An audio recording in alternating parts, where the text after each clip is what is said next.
আজকে কাইতলানের নতুন annual general মিটিংয়ে নতুন কমিটি গঠন করেছে। তো আজকে নতুন কমিটিতে প্রেসিডেন্ট হয়েছেন Amiya Kumar Das, vice president Mamata Dasi, general secretary Himadri Debroy, joint secretary Shantanu Das এবং treasurer Sagar Deb, member Mridul Talapatra, member Rinku Debbarma. এটা আগামী 4 বছরের জন্য এই কমিটিটা থাকবে আমি এটা ঘোষণা করলাম। আগে যে বিভিন্ন কমিটি ছিল, প্রত্যেকটি কমিটির বিরুদ্ধে বিভিন্ন দুর্নীতির অভিযোগ ছিল। বর্তমানে প্রতিটা কমিটি নতুন করে গঠিত হচ্ছে, কি বলবেন? আমরা আবার এটা তো প্রথম এতটাও মানে শর্টকাটের মধ্যে অনেক কিছু করতে হয়েছে। আমাদের যারা অবজারভার ছিল তাদেরকে রেখে আমাদের করতে হয়েছে। আমরা এখন রিসাফলিং শুরু করব। এখন রিসাফলিং করতে গেলে কিছু কিছু আমাদের টেকনিক্যাল প্রবলেম আছে, যেগুলো আমরা অলরেডি সাবমিট করে রেখেছি ত্রিপুরা আইওতে।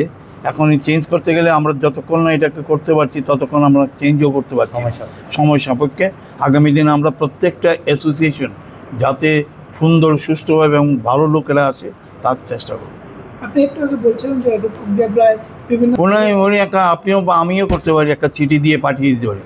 ওই চিঠি যদি এটা অ্যালাউ করে, এখন ফেডারেশনের লোকে ওই রূপক দেবরা একা নয়, কিন্তু একটা সিন্ডিকেট, এটা একটা সিন্ডিকেট। এবং এখানে এরা ওইখানে ওর যে ভাগ পায়, যে ত্রিপুরার প্লেয়ারদের কাছ থেকে, ওই বাইরের প্লেয়ারদের কাছ থেকে যে টাকাটা পায় তার একটা অংশ কিন্তু ফেডারেশনও পায়। তো এখানে কিছু লোক আছে তারা এখান থেকে প্লেয়ার 2-1জনকে পাঠায় এবং ওদেরকে আমরা আইডেন্টিফাই করে বারবার পুলিশের কাছে দিচ্ছি। পুলিশ তার ব্যবস্থা করছে। এখন আস্তে আস্তে ভয় ভীতি ঢুকিয়ে দেওয়াতে লোকেরা অনেক সময় জানেও না। ওই সই করে একটা নাম দিয়ে যে সেক্রেটারি ছিল তার সই করে পাঠিয়ে দিচ্ছে। এগুলো যেমন ভেরিফিকেশনে যাচ্ছে, এখান থেকে কোনো উত্তর আসছে না। এবং ফেডারেশনও ভয়ে পরে বলছে যে এখন ফেডারেশন দেখে যে ত্রিপুরার থেকে আর কোনো প্লেয়ারকে খেলাতে পারবে না।